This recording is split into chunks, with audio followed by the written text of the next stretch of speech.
Substances toxiques dans les cosmétiques, un guide pratique pour mieux se repérer sain ou toxique?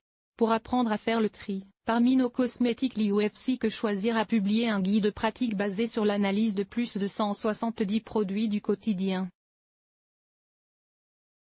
Ces experts souhaitent donner les clés pour garantir à chaque profil de consommateur et pour chaque usage une utilisation en toute sécurité. Fini les doutes sur la présence d'ingrédients indésirables dans sa crème de jour, sa mousse à raser ou le gel lavant pour son bébé. Après la mise en ligne de son application gratuite Quel Cosmétique, l'UFC Que Choisir souhaite aller plus loin pour redonner à tous les consommateurs la capacité à choisir les produits les plus sûrs grâce à la mise à disposition d'un guide pratique. Celui-ci présente une analyse de plus de 170 produits cosmétiques du quotidien, dentifrice, shampoing, déodorant, crème hydratante, après rasage, passé au peigne fin. Les résultats sont présentés de manière facilement utilisable selon le profil du consommateur, bébé, femme enceinte, enfant ou adulte, et le type d'utilisation. L'initiative de l'organisme a été motivée par une raison simple. Pas moins de 143 substances préoccupantes restent encore autorisées dans le commerce malgré les alertes des scientifiques. Et ce du fait de la lenteur des procédures européennes et du lobbying des industriels. Il est ainsi possible de trouver des perturbateurs endocriniens, composés, capables d'interagir avec le système hormonal, tels que le propylparabène dans un lait hydratant anti-dessèchement ou dans un shampoing plus soin pour cheveux secs et fragilisés, ou des substances toxiques comme le butylphénylméthylpropional dans une crème hydratante jour ou un soin anti-rides hydratant extra fermeté. Du dioxyde de titane dans près de 7000 produits cosmétiques. Les experts de l'UFC Que Choisir ont également mené une chasse au dioxyde de titane, additif alimentaire, E171, utilisé pour colorer ou faire briller les aliments et particulièrement ceux consommés par les enfants, dont l'innocuité pour la santé fait débat.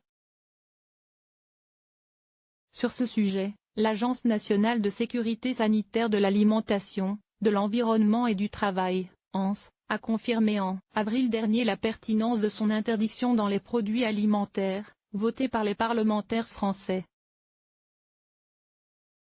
Mais l'organisme craint que les autorités européennes obligent la France à réautoriser ce colorant nocif, alors que celle-ci examine actuellement la conformité de cette mesure au droit européen. L'information des consommateurs est donc d'autant plus importante que, loin de se limiter aux produits alimentaires, le dioxyde de titane est présent dans 7000 produits cosmétiques susceptibles d'être ingérés, tels que dentifrice, baume et rouge à lèvres, bain de bouche, y compris dans leur version destinée aux enfants, précise l'UFC Que Choisir. Son analyse montre aussi qu'il est possible pour les fabricants de se passer de ces composés nocifs.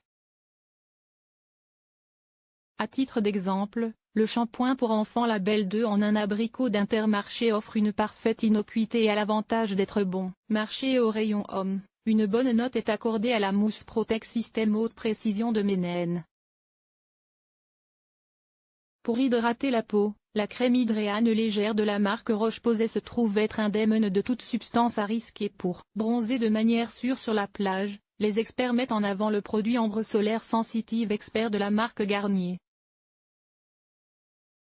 À noter qu'au-delà des analyses de produits, ces derniers donnent une série de conseils concrets pour une utilisation sur des cosmétiques. Quant à l'application Quel Cosmétique, celle-ci contient désormais plus de 120 000 références, environ 99 000 à risque et 24 000 sans risque, dont il est possible de consulter les appréciations établies par les experts. Elle a par ailleurs été téléchargée plus de 800 000 fois depuis son lancement.